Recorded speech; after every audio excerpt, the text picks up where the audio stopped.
La France rurale des XVIIIe et XIXe siècles était parsemée de légendes de spectres et de dames blanches. Ces apparitions personnifiaient l'angoisse provoquée par l'aspect lugubre de certains lieux isolés, surtout la nuit. Dans les landes de la Loire-Atlantique se cachait une de ces légendes populaires, dont le souvenir aurait bien pu disparaître avec le temps. Au cœur d'une vieille plaine isolée, couverte d'épaisses fougères, une silhouette sinistre errait à la tombée de la nuit. Ce spectre était une femme sans tête. C'était la dame de la lande de Vilnieu, une dame blanche qui, dit-on, flottait silencieusement à travers la campagne, passant à travers les fougères sans jamais les faire plier, tel un fantôme. Cet être lugubre errait jusqu'à la tombée de la nuit.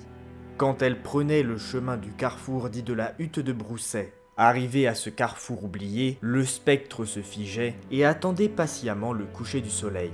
Lorsqu'il disparaissait à l'horizon, une forme sombre apparaissait à contre-jour de ses rayons. Une seconde créature se montrait sur le chemin qui menait au crépuscule. C'était une chèvre noire, une bête vieille et maléfique, aux yeux rouges semblables à des braises ardentes.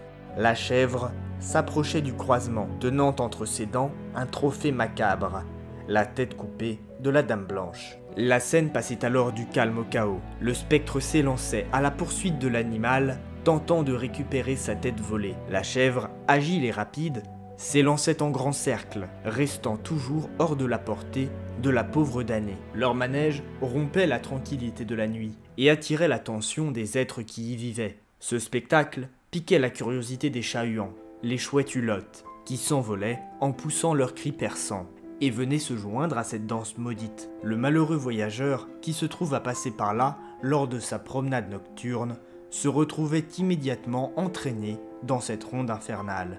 Il est forcé de tourner en rond, de poursuivre la chèvre noire dans une valse qui ne prend fin qu'à l'aube, lorsque tout ce terrible manège s'évapore avec la lumière du matin.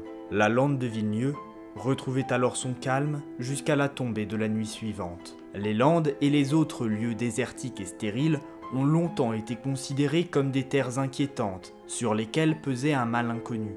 Les superstitions ou traditions populaires y voyaient parfois l'influence d'un être maléfique ou maudit, souvent une dame blanche. Les dames blanches sont, dans le folklore, des apparitions spectrales, des fantômes de femmes damnées qui terrorisent les personnes qui les croisent ou annoncent des malheurs. Les carrefours, lieux où plusieurs chemins se croisent, étaient eux aussi associés à la sorcellerie et aux forces obscures. Dans certaines régions, au XIXe siècle encore, on racontait que les animaux du diable, les chats ou les chèvres noires, venaient s'y retrouver pour y fomenter quelques mauvais sorts. Dans le récit de la Dame de Vilnieu, la chèvre noire est une incarnation du diable qui vient tourmenter la damnée. La légende de la Dame de la lande de Vilnieu est un petit récit populaire issu du folklore de la Loire-Atlantique. Si tu veux en apprendre plus sur les légendes les plus surprenantes que l'on peut retrouver en France, il faut que tu regardes cette vidéo, qui explore un mystérieux géant vivant dans les Pyrénées basques. Sur cette chaîne, je présente et j'illustre un par un tous les êtres fantastiques du folklore français. Si ce projet te plaît, n'hésite pas à me rejoindre sur Instagram où je poste 2 fois par semaine sur les mythes fantastiques français.